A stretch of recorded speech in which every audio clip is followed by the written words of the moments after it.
अस्सलामु अलैकुम नाज़रीन। आज हम हाल ही में मारूफ होने वाले तुर्की ड्रामा अर्तुगरुल गाजी के मरकज़ी किरदार अर्तुगरुल गाजी के बारे में बात करेंगे कि उनकी मौत कब हुई, कहाँ हुई, उनका मदफन कहाँ है, किसने और कब तामीर करवाया। मज़ीद हलीमा सुल्तान इनसे पहले फौत हुई या बाद में। लेकिन वीडियो में आगे बढ़ने से पहले मैं इल्तमास करता हूँ हमारी वीडियो को लाइक करें, शेयर करें और हमारे चैनल को सब्सक्राइब करना हरगिज़ मत भूलें। तो नाजरीन आगे चलते हैं। आलमी रिकॉर्ड में आने वाले ड्रामा अर्तुगरुल गाजी जो पूरी दुनिया में न सिर्फ मारूफ हुआ बल्कि मुसलमानों के शानदार माजी की अक्कासी करता है। अर्तुगरुल ड्रामा न सिर्फ एक ड्रामा है बल्कि नस्र मिनल्लाह व फतहुन करीब की पेशीन गोई को पूरा करता है। यह ड्रामा वाज़ेह करता है सेक्सी, फूश डायलॉग और बेहुदा तर्ज के सीन डाले बगैर भी कोई ड्रामा बनाया और हिट किया जा सकता है।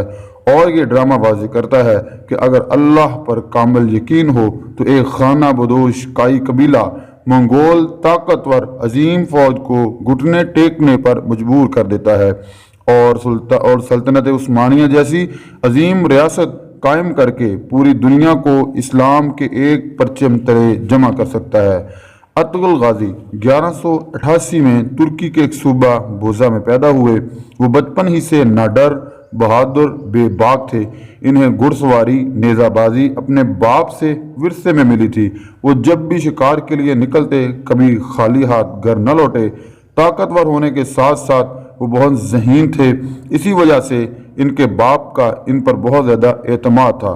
इसके बाप का नाम सुलेमान शाह और सल्तनत उस्मानिया का बानी उस्मान इनका बेटा था।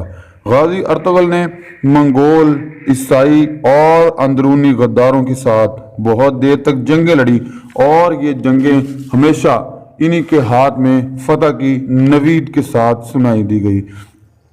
इस पर बात करते हैं कि इनकी वफात की तो इन्हें किसी जंग में शहादत नसीब न हुई, इसलिए इन्हें गाजी का रुतबा दिया गया।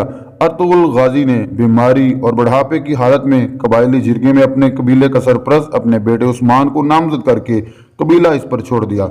उस्मान के फ़राइज़ संभालने के 2 साल बाद कमर के नस्ली फोड़े की वजह से अर्तुगरुल गाजी की मौत हो गई।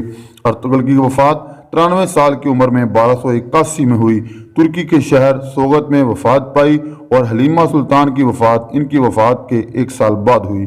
इनका मकबरा तुर्की के शहर सोगत में है, जबकि हलीमा सुल्तान भी इन्हीं के पहलू में मदफन है। 2020 में लाखों लोग इनके मकबरे की ज़ियारत कर चुके हैं। यह मकबरा 13वीं सदी के आखिर में तामीर किया गया। इससे पहले उस्मान ने अपने वालिद को खुले आसमान तले खुली कब्र में दफन किया था।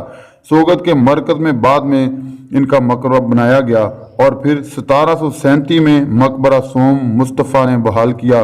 1886 में सुल्तान अब्दुल हमीद के ज़माने में इसकी मुरम्मत की गई।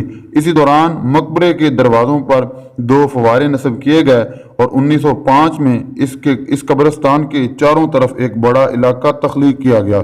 फिर यूनानी कब्जे के दौरान इस मकबरे को बिल्कुल तबाह कर दिया गया था। बाद में तुर्क गवर्नमेंट ने इसको असर नौ तामीर करवाया।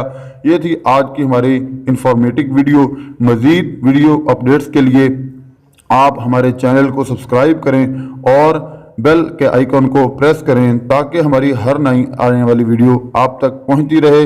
आज के लिए इतना ही, फिर मिलेंगे नई वीडियो के साथ। तब तक के लिए अल्लाह हाफिज़।